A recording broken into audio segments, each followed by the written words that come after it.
അതുകൊണ്ടാണ് BJP കമ്മ്യൂണിസ്റ്റുകളെ വലിയ ശത്രുക്കളായിട്ട് കാണുന്നത്. അതായത് കമ്മ്യൂണിസ്റ്റുകളുടെ സാന്നിധ്യം പശ്ചിമബംഗാളിലും ത്രിപുരയിലും കേരളത്തിലും മാത്രമായി ചുരുങ്ങിയിരിക്കുമ്പോഴും നമ്പർ 1 ശത്രുവായി BJP കാണുന്നത് CPM-നെയും അല്ലെങ്കിൽ ഇടതുപക്ഷ പ്രസ്ഥാനങ്ങളെയുമാണ്. കാരണം എന്താണെന്ന് വെച്ചാൽ ഇടതുപക്ഷ പ്രസ്ഥാനങ്ങളാണ് എപ്പോഴും മതേതര ജനാധിപത്യ ആശയം ഉയർത്തിക്കൊണ്ടൊരു പൊളിറ്റിക്കലായ ബദൽ ഉണ്ടാക്കുക.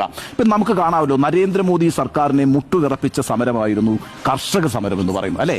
ആ കർഷക സമരം 2024 ഉണ്ടാക്കിയ ഇമ്പാക്ട് എന്താ? അത് മഹാരാഷ്ട്രയിലാണെങ്കിലും ബീഹാറിലാണെങ്കിലും ഉത്തർപ്രദേശിലാണെങ്കിലും പഞ്ചാബിലാണെങ്കിലും ഹരിയാനയിലാണെങ്കിലും കർഷകർ നരേന്ദ്രമോദിക്കെതിരായിട്ടും NDA സർക്കാരിനെതിരായിട്ടും തിരിഞ്ഞത് 2024 വലിയ തിരിച്ചടിയായി.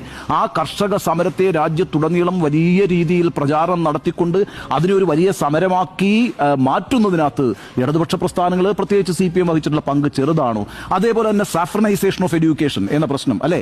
വിദ്യാഭ്യാസത്തെ കാവ്യവൽക്കരിക്കുന്നു എന്ന പ്രശ്നം ഉയർത്തിക്കൊണ്ട് രാജ്യത്ത് വലിയ സമരങ്ങൾ സംഘടിപ്പിച്ചിട്ടുള്ളത് CPM അല്ലേ? അവരൊരു ചെറിയ പാർട്ടി ആയിരിക്കുമ്പോഴും. അപ്പോൾ അതുകൊണ്ട് BJP വളരെ എന്താ പറയുക, അവരുടെ നമ്പർ 1 എനിമി കോൺഗ്രസിനെയാണ് അവർ പൊളിറ്റിക്കലി ഇലക്ട്രലി നേരിടുന്നതെങ്കിൽ പോലും ആശയപരമായി CPM-നെയും ഇടതുപക്ഷത്തെയും തന്നെയാണ് BJP എപ്പോഴും വലിയ ശത്രുക്കളായിട്ട് കണ്ടിട്ടുള്ളത്. അപ്പോൾ അത്തരത്തിലൊരു ഇടതുപക്ഷ രാഷ്ട്രീയ ബദൽ, അതുപോലെ തന്നെ ഇടതുപക്ഷം മാത്രമല്ല മറ്റെല്ലാ പ്രസ്ഥാനങ്ങളുമായും ചേർന്നുകൊണ്ട് BJP-ക്കെതിരായ ഒരു ബദൽ തീർക്കുന്നതിന് എപ്പോഴും ഇനിഷ്യേറ്റീവ് എടുത്തിട്ടുള്ള പാർട്ടി CPM ആണ്.